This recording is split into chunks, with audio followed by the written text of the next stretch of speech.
Hey, welcome to Ike's Vintage Tech. If you saw the last video, you saw me tearing this down.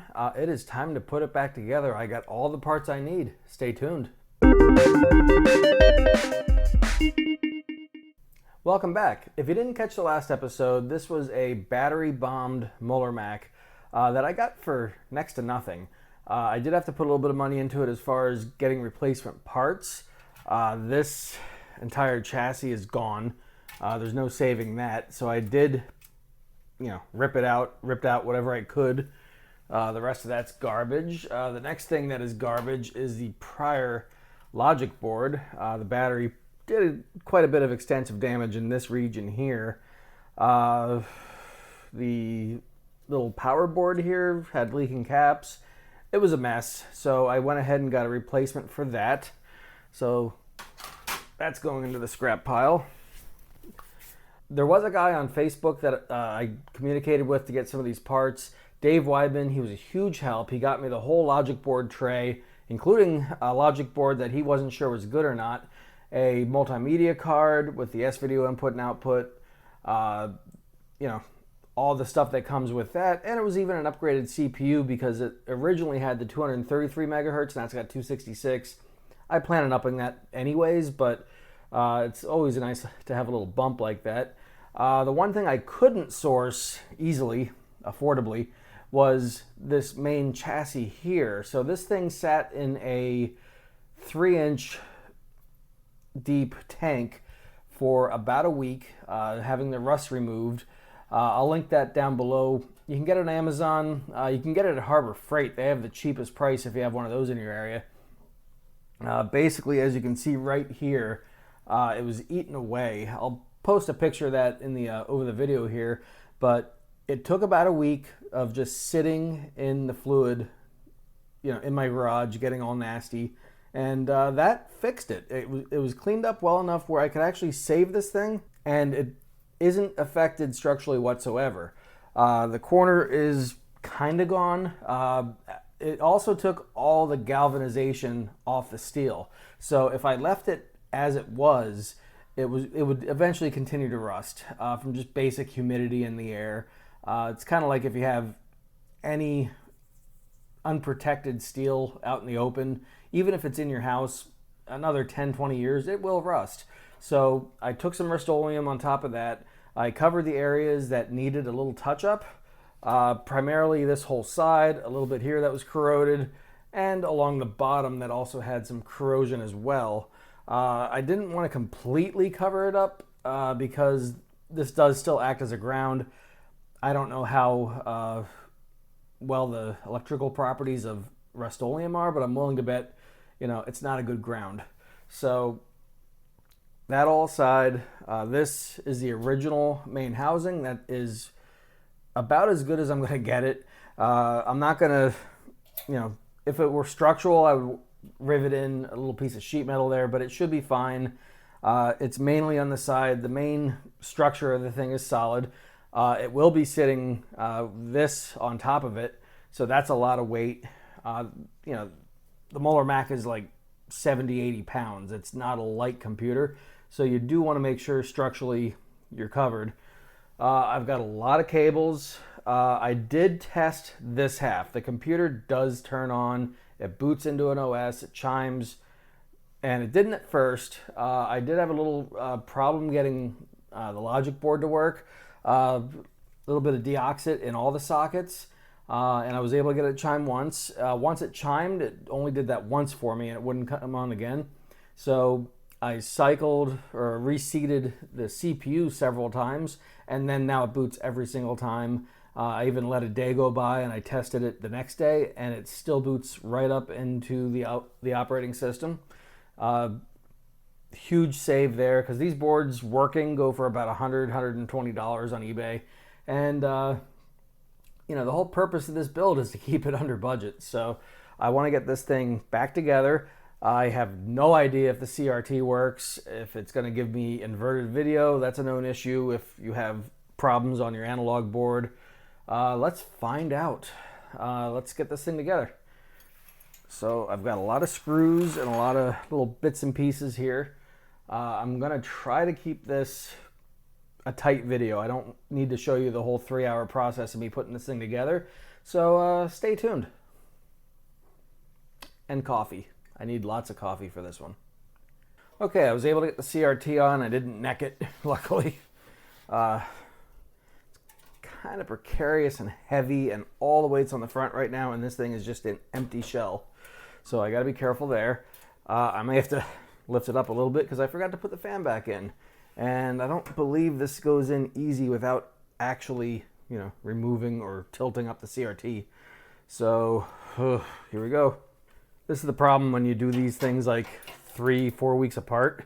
I wanted to get right back to this and get it together, but it's summertime and I got kids and family and all that stuff. It's so hard to find time to do anything right now. So I'm doing as much as I can, as fast as I can. All these cables, I gotta remember how they were routed. This will be so much fun. Okay, another thing you're gonna need to move the fan around for is the power supply cable. So that kind of has to sneak behind the fan. It's a little bit of a tight fit, but you can get it in there.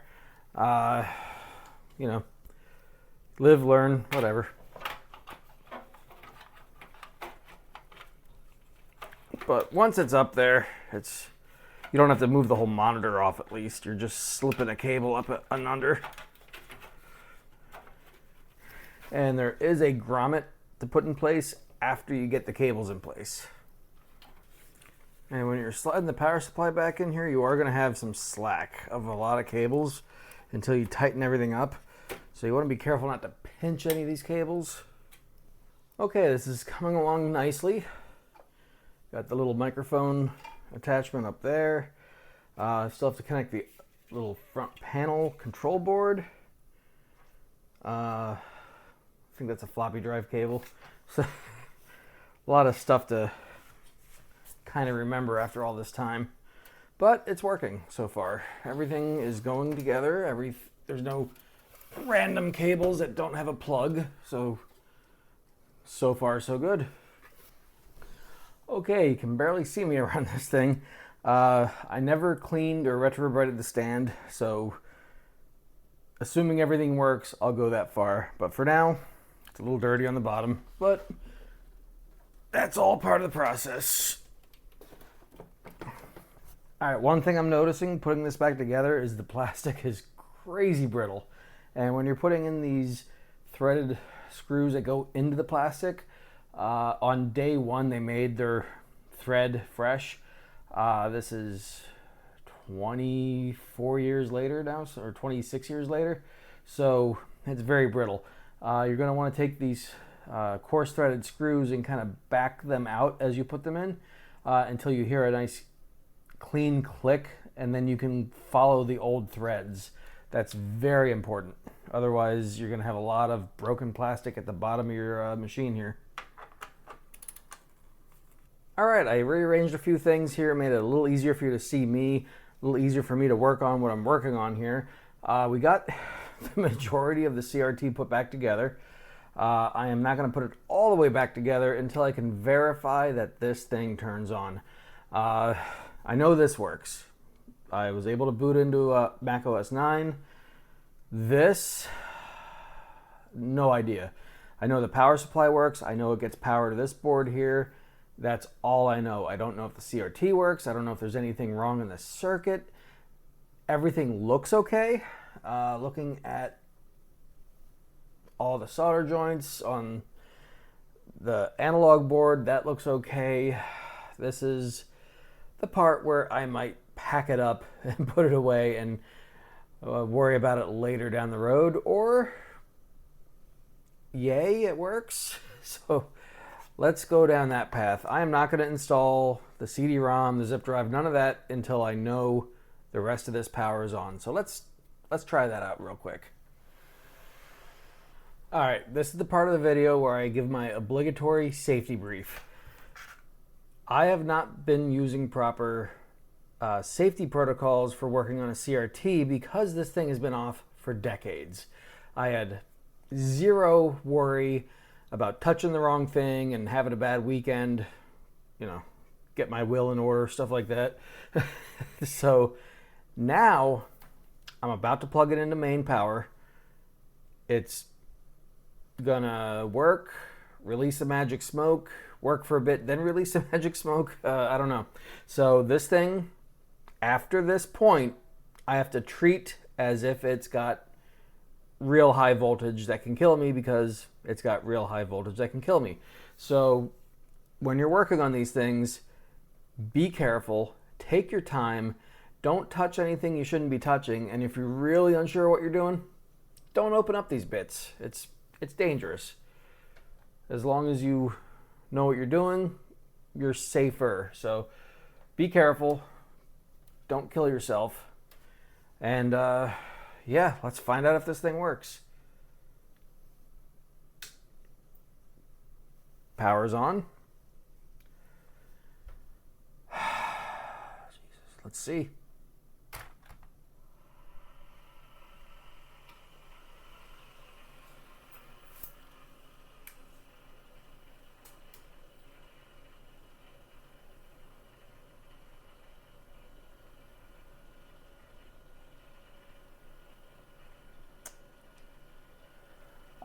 Yeah. Ooh, what do we got here?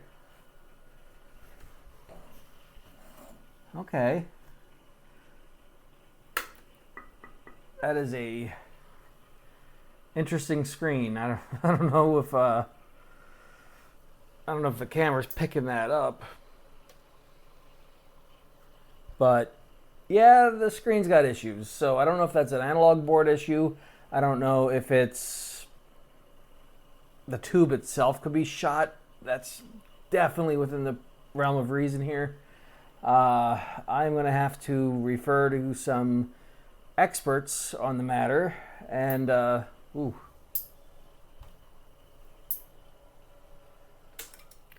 I'm going to turn that off. It was making some popping noises, so that might be an analog board. Could be the tube itself could be shot.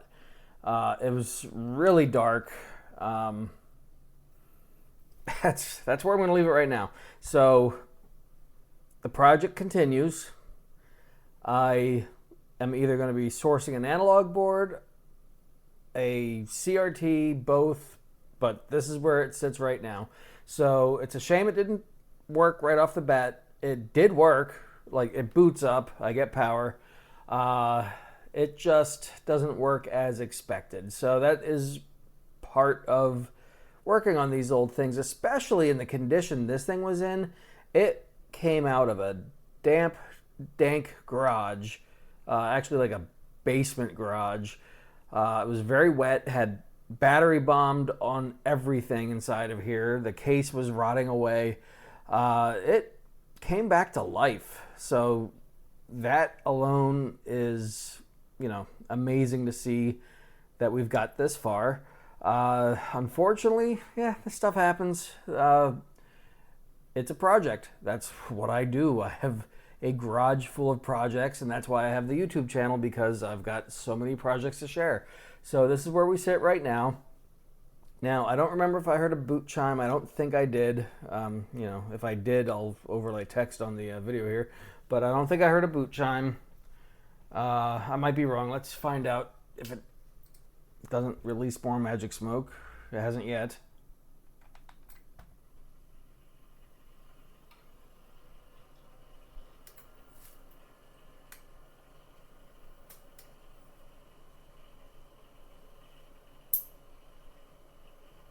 That does not sound good.